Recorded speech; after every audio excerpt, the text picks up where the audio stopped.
Okay, so if you've seen my previous For All Mankind video, then you'll absolutely know that I really got into this show with the first season. Um, I was eagerly anticipating this second season, really looking forward to it, and the trailer looks great. Trailer was great. Fortunately, the trailer was better than the season itself.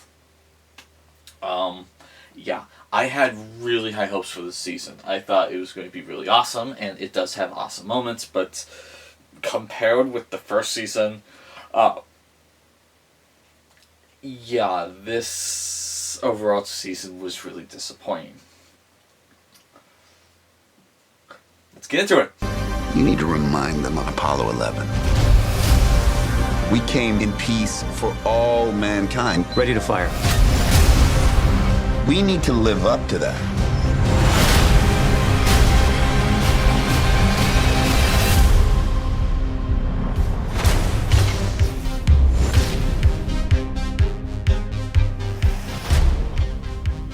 Okay, so in the review for the first season, I gave it a very high review, and I talked about the negatives I had with it. Essentially, in the first season, like 80% of the show was about space related stuff. For example, if you've seen Apollo 13, imagine that as a series, but with a little bit of sci-fi twists, like alternate history type stuff. And I really enjoyed the first season. There were those moments where they decided to have kind of like soap opera drama sprinkled throughout, and that consisted of like 20% of the show's story, and it ultimately hurt it, but the space stuff was able to hold it up past that stuff. Well, clearly the writers weren't listening to me about the second season, because they decided to swap it out for like 40% about space and 60% about the soap opera type drama ordeals. And so this season has a lot more focus on non-space related issues, and it suffers for it. This show's at its best when it's dealing with space stuff. Okay, simple logic. But no, they felt the need that, you know what, let's have all of this non-space related angst, and let's throw in a really poorly conceived, and when you think about it, really gross affair into this show. Yeah, I mean, it just went in the opposite direction that I was enjoying with the first season. And this affair subplot that they introduced into this season, it does not feel natural. It really is out of left field. And I mean, just like, when it first happened, I just went, this is so useless. I don't need to watch the show because of this. If I wanted to watch stuff like this, I would turn on Days of Our Lives. Okay? But when I started really thinking about it, I was just like, okay, that's actually kind of really, really gross when you think about that, because, like, this person is just, it just does not work, and the show suffers for it. So, just, affairs rarely work in TV shows, spoiler alert. I don't know why so many TV shows try doing it, though. And, I mean, like, there's, like, a handful of times I can name where it's like, okay, that actually worked to the story's benefit. But for the most part, it's just, it always strikes me as the writers are officially getting lazy when they start throwing in affairs. You may disagree with me on that, but I see it as really, really shitty writing. Yeah, just, we're out of ideas. So, let's have everyone start cheating on each other. But, yeah, when you get space stuff in this show, It's awesome. It's great.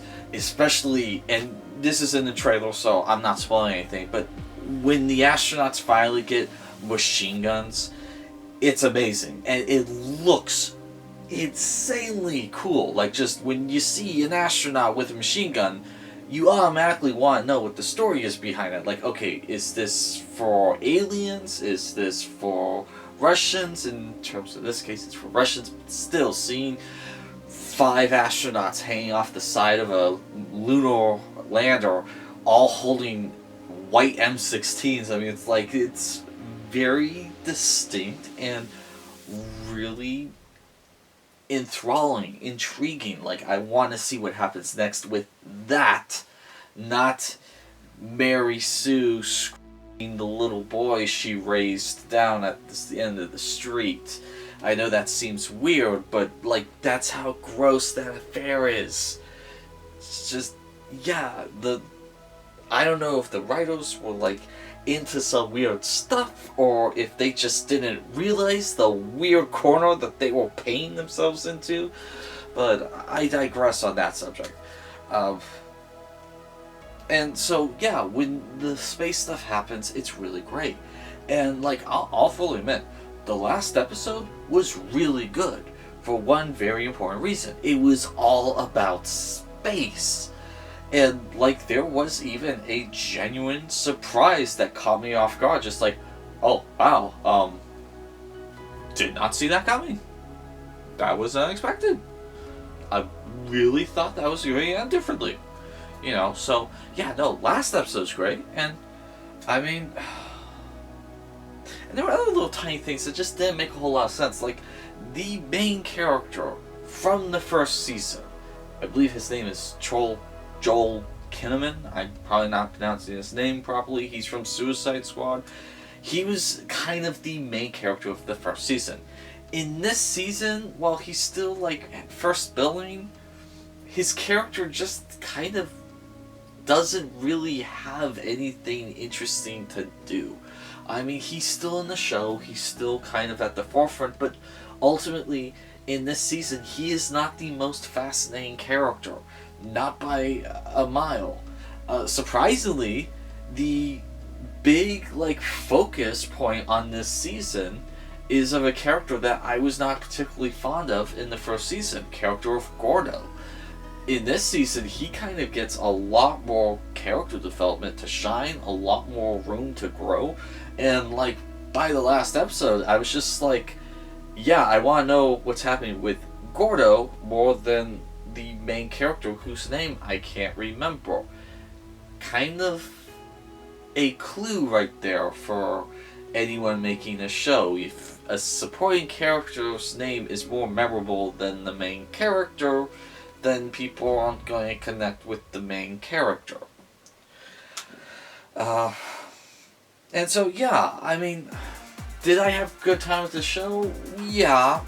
Not as much as the first season. The first season, it was just doing these really clever, like, surprises left and right, and it was like, while that wouldn't have happened during the 70s because of the prior events and switches that happened, then yeah, that did happen, and so that was cool. A lot less of that this time around. Some pretty decent use of making it seem like Reagan was actually talking with some of the people from the show, so that was cool. They had a really good voice actor to do Reagan over the phone.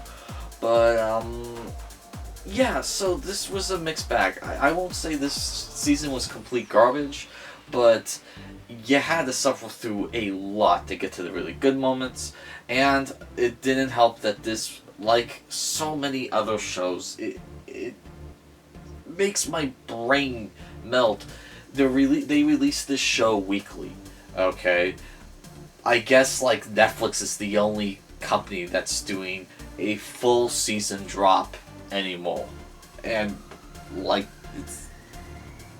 why are you doing the weekly drops, people? Seriously, Disney's doing it, Amazon's doing it, now Apple's doing it. Please, for the love of all that's holy, stop! Okay? Stop doing that. Just drop the whole season at once. Okay? We're still gonna watch it. I do have hopes for a third season. I really do. I think it'd be interesting if they went into like the 90s and of the space race. I mean, they kind of teased that at the end, showing like a little jump forward, showing you 1995 real quick. Not spoiling anything. I mean, they kind of did that at the end of season 1, where they showed you like a jump forward, like 1984, and they showed you a quick little thing happening then. So, same thing with this. They're kind of alluding to there being a third season, and I have high hopes for the third season, but if I'm being truly honest, after seeing this season, I could probably go without seeing season 3. And that's sad, because after watching season 1, I was like, yeah, season 2. I want to see season 2. I absolutely need to see season 2 for All Mankind. And after seeing season 2, it's just like, I need to see season 3 right now. Will I watch season 3? Possibly. But, so yeah, this was a far weaker season than the previous season. And so, yeah, that's my review of For All Mankind Season 2.